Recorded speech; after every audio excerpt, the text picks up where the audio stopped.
Em fevereiro de 2025 eu fiquei desempregada e a minha vida nunca mais foi a mesma a partir daí. Um dos primeiros vídeos que eu fiz para as redes sociais, que teve assim mais visualizações na outra rede social, foi a falar sobre como em sociedade nós acordamos em como existe um roteiro para a nossa felicidade, uma receita básica para toda a gente. Eu hoje gostava de falar aqui um bocadinho sobre isso, numa perspectiva diferente, já depois de terem passado alguns meses desde que eu passei por essa situação. O meu nome é Leonor e hoje queria dar as boas-vindas ao novo quadro aqui neste canal.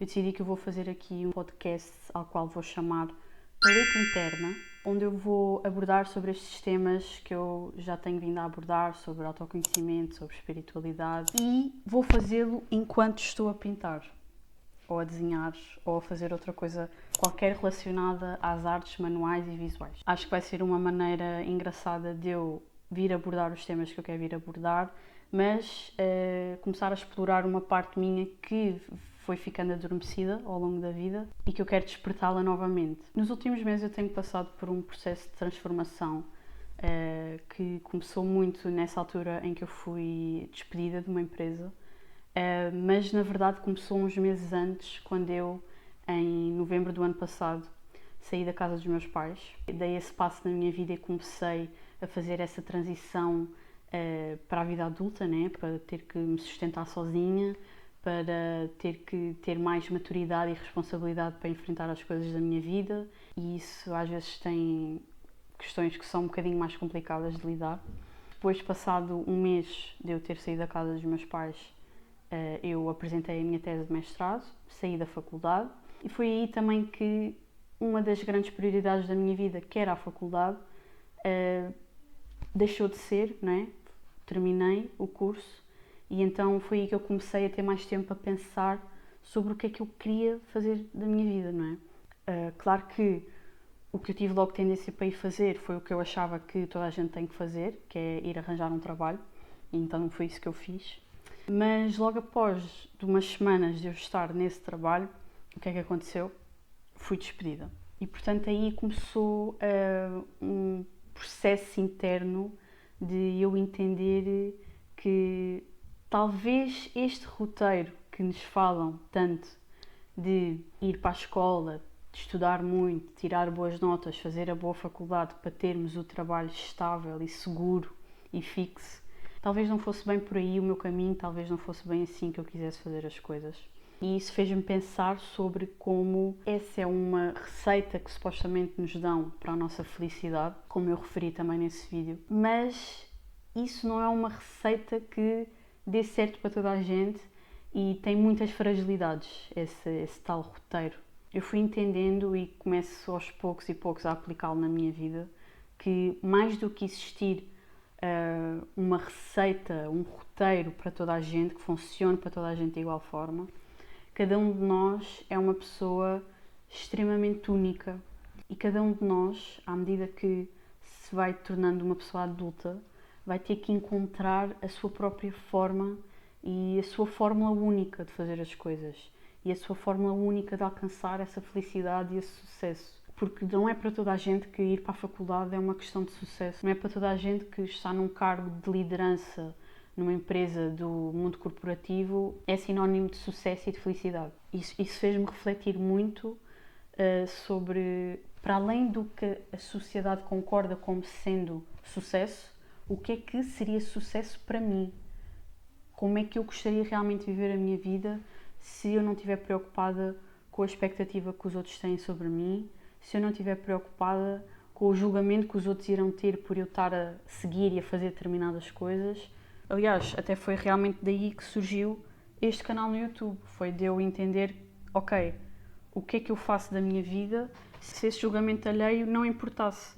Porque realmente não importa para nada, não é? Realmente, no final do dia, é a nossa vida e nós é que temos que saber o que é que vamos fazer com ela, mais ninguém.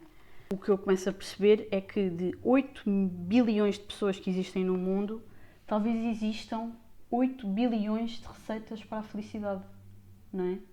E portanto, a partir daí, outra coisa que eu comecei a entender também foi que esta ideia de nós termos que aos 18 anos de idade, escolher um caminho e segui-lo para o resto da nossa vida, não sei, não é nada assim que eu quero viver a minha vida.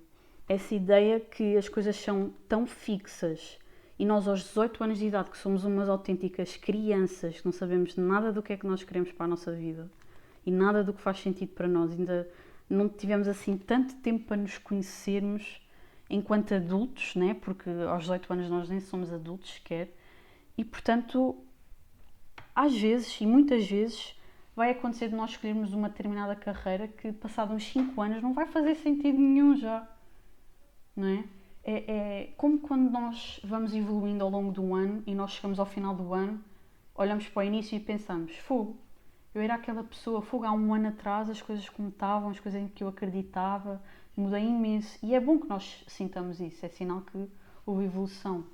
Mas depois, na carreira, nós queremos que seja uma coisa super fixa. É porque, se calhar, com 18 anos, o que eu achava que queria ser era designer de interiores, por exemplo.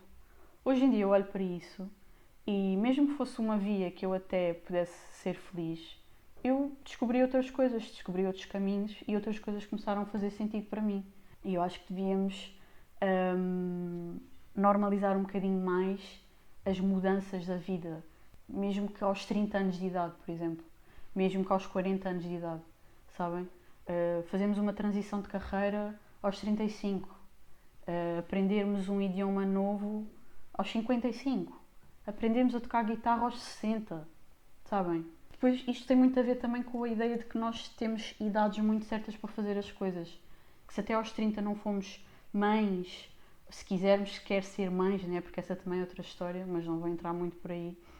Mas se aos 30 não tivermos a casa, não tivermos o carro, não tivermos a vida resolvida, né? Entre muitas aspas, então não estivemos aqui a fazer nada, não sabemos nada do que é que andamos aqui a fazer. E essa ideia assusta-me bastante, porque o que eu sinto é que a vida nunca há de estar resolvida, né? E portanto, para mim, essa ideia de que as coisas são tão fixas e de que nós não podemos simplesmente mudar de país aos 40, que já está muito tarde, ou não podemos abrir o nosso negócio aos 55, que também já está muito tarde, essa ideia faz-me um bocado de confusão, honestamente. E depois, outra coisa que eu comecei a entender que fazia sentido para mim é que a dada altura, quando eu sou despedida daquela empresa em fevereiro, eu vou-vos dizer que eu já tinha a ideia de alguns objetivos que eu queria para mim e eu já tinha noção, acho que até já falei disso aqui, eu já tinha noção que essa coisa de seguir um caminho e fazê-lo para o resto da vida e essa coisa de simplesmente ter um trabalho convencional e não fazer mais nada, isso nunca fez muito sentido para mim.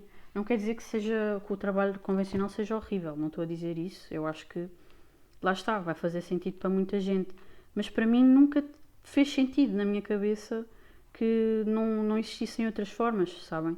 E o que eu comecei a entender é que a maior parte das pessoas trabalham por uma questão de sobrevivência, né? E isto parece um bocado óbvio. Claro, tu tens que trabalhar porque tens que pagar contas, porque tens responsabilidades e não sei o quê.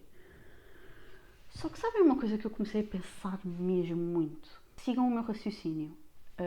Isto vai ser assim um bocadinho por camadas e não é um assunto nada superficial, mas fiquem a seguir o raciocínio. Eu gosto muito de estudar sobre a essência das coisas, porque acredito que é na essência das coisas que existe o propósito e existe o porquê delas existirem, sabem? E eu também falei sobre isso na minha tese de mestrado, porque o tema da minha tese de mestrado foi a origem da arquitetura. E por eu ter estudado sobre a origem da arquitetura, tive que estudar também sobre a origem do ser humano. E se nós formos parar para analisar a origem do ser humano, uma coisa eu posso-vos garantir: quando o ser humano começou a existir, não existia dinheiro. O dinheiro foi uma coisa que se criou muito mais tarde.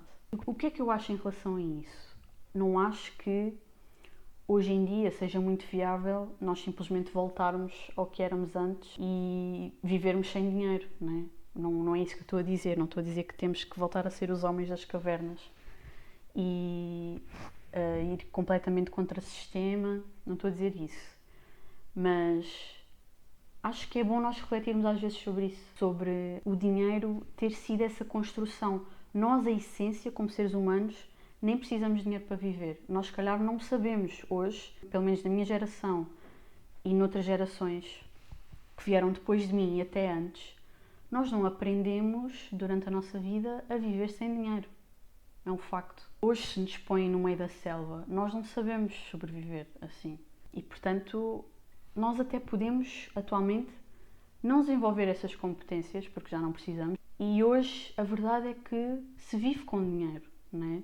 A verdade é que tu, para teres uma casa, para teres água, para teres comida, para teres eletricidade, para teres internet, tu precisas de pagar alguma coisa. Mas nós só não sabemos viver sem dinheiro hoje porque nós não fomos ensinados e porque a sociedade evoluiu de uma determinada forma. Porque, em essência, nós não precisamos. Entendem? E isto serve só para pensarmos sobre o quê? A essência do ser humano não é ter que ter dinheiro para sobreviver. Essa não é a essência das coisas. E então, às vezes eu sinto que nós não fomos feitos para andar a viver aqui uma vida inteira a trabalhar só pelo dinheiro. Entendem? A trabalhar só para ter uma esmolazinha ao final do mês. E, portanto, há fases da nossa vida que, se calhar, às vezes, de uma forma mais imediata, nós vamos precisar de um trabalho. E há pessoas que vão viver a sua vida assim e está tudo bem, e vão ter só um trabalho normal. E eu acho que também não tem problema nenhum. A questão é que há formas, sim, de uma pessoa não andar a sua vida toda a trabalhar só por causa do dinheiro e em constante modo de sobrevivência e a ter que estar em trabalhos que não gosta minimamente, e cada vez existe mais acesso e mais conhecimento em relação a isso. E cada vez eu tenho mais certeza disso, e eu acho que isto nem devia ser uma questão de opinião, porque na minha realidade talvez ainda seja uma questão de eu estar a aprender a acreditar nisso. Sabem? Pela forma como eu fui educada, de que o dinheiro vem de uma forma difícil, pelos ambientes onde eu estive ao longo da minha vida, que estive rodeada de pessoas que trabalhavam nesse modo de sobrevivência só por causa do dinheiro e etc. Mas eu acredito, e cada vez mais acredito, que há formas de contornar esse modo meio caótico de viver a vida, né? Esse modo meio desconectados de tudo, com o único propósito de ter dinheiro ao final do mês, por termos contas para pagar. E eu sei que isto é um tema que é meio controverso, mas por isso é que eu cada vez mais quero arranjar outras fontes de renda, diferentes simplesmente de um trabalho normal, porque quero a minha liberdade, porque há determinados objetivos que eu quero alcançar que não condizem com um trabalho convencional. Esta é a forma como eu vejo as coisas. Nem toda a gente tem que concordar com isso, obviamente.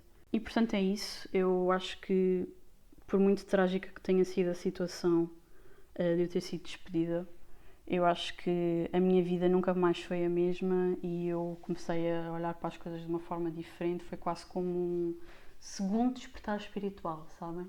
Eu tive um primeiro, em 2020, primeiro de todos. E eu sinto que esta fase da minha vida tem sido quase como um novo despertar, uma nova forma de ver o mundo. Talvez o primeiro despertar tenha sido muito de teoria também. E agora, pela primeira vez na minha vida, eu estou a aplicar diversas coisas que eu fui aprendendo. E a vida muda mesmo, quando nós decidimos começar a fazer mais daquilo que nós queremos. A vida muda mesmo bastante quando nós começamos a ter mais coragem de, sei lá, tirar projetos da gaveta e pô-los no mundo e lidarmos mesmo com as críticas, até com os olhares de estranheza também, mas pouco importa, né? Pouco importa se nós estivermos certos daquilo que nós estamos a fazer. E por isso eu vou ficar por aqui também a fazer mais um bocadinho deste desenho. Vejo-vos no próximo episódio destas minhas reflexões enquanto pinto. E um beijinho a todos, fiquem com Deus e até ao próximo vídeo.